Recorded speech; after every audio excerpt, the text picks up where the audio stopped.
Hello everyone! Welcome again to Pathways of Hope. It's Jake Tan here, and when I was thinking about this reflection, reading the passage, I was reminded actually of how I learned how to bake during the pandemic, lockdown. And yeah, I do belong to that classification of people, that group of people who learn how to bake and use it as a skill of some sort for, satisfying our stomachs. Just kidding. Or, just finding ways to use our time productively. But of course, in the passage, there's that imagery of yeast. Now, I don't know if many of the people who watch Pathways of Hope are people who bake or are familiar with it, but yeast as a common ingredient that's used, this is how it actually looks like. So you take a look there. I don't know if you can see it there in the bowl. It's something very fine. It's like sand. It's something small. And of course, as an ingredient, it makes all the difference. Like, without it, the dough won't rise, or whatever pastry you're trying to make, it's just gonna stay that way like a block, and it's gonna be hard to manipulate or move around with your instruments or your hands.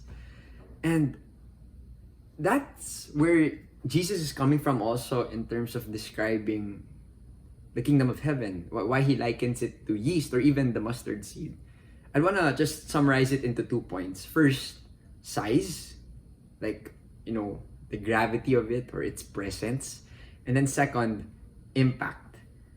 And when it comes to size, usually, because when you say the word heaven, you're thinking grand, immense, glorious, majestic, like light beams from the clouds, sort of glory, whatever. Just intensity.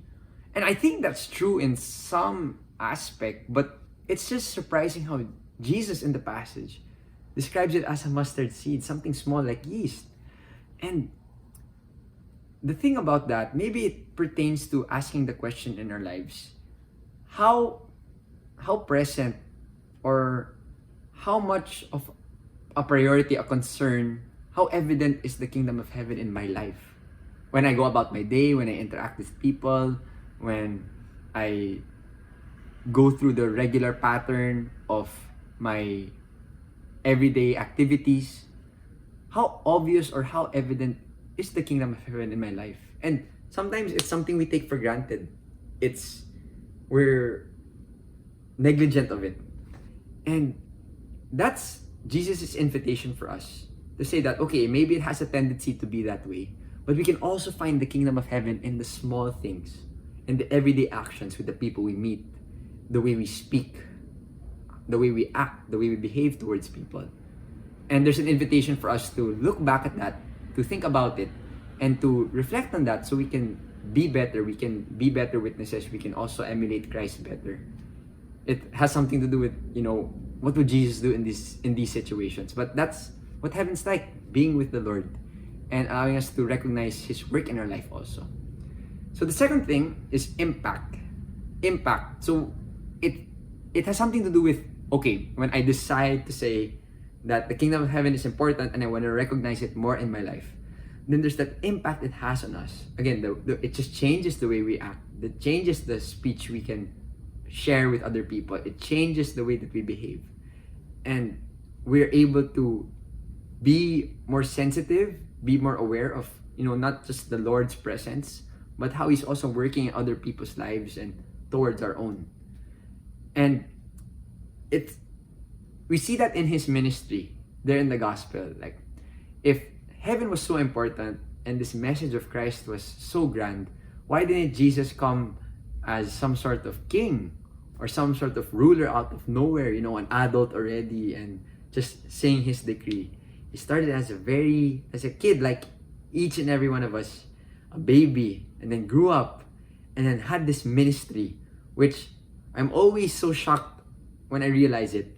He only went around a part of the earth, if you're here in the Philippines, that's the distance between Baguio and Metro Manila. Something like that. Maybe around 400, 500 kilometers of radius. And imagine that. Just in that small area of preaching, 2,000 years later, the good news spreads to you and me. That's the kingdom of heaven, where it doesn't have to come as something grand, but it starts with the small things. It starts with just the everyday simple actions. And it has the capacity to just make an impact, the ripple effect, which is really pushed forward by grace, by prayer, by our relationship with Christ, and not by human power or success or prestige and all these things that we tend to seek after on a regular basis. So I think that's God's invitation for us today as we reflect on the kingdom of heaven. It's recognizing the small things that make an impact in both our own lives and the lives of others, and how we want to turn that into something more and more significant in our lives to create an impact of some sort, especially with the kind of purpose or the invitation that God is calling for us. So let's take some time to think about that. If you want, you can take some time of silence, recount your day, think about it, pray about it, like you're going in rewind of how it all went out, and ask the Lord, God, where's something I could have changed today? Or where were you? And how can this be more evident in the next day, and the next day, and throughout the rest of my life? So I think that's something that the Lord and Jesus would like to share with us today. Let's think about heaven. Let's think about how it can be something here on earth and not just something we experience when our life is over. So thank you for listening. And if this is something you enjoyed, and this is something you'd like to share with others, feel free to do so. The share button is there. Feel free to like, follow the page, and God bless your day.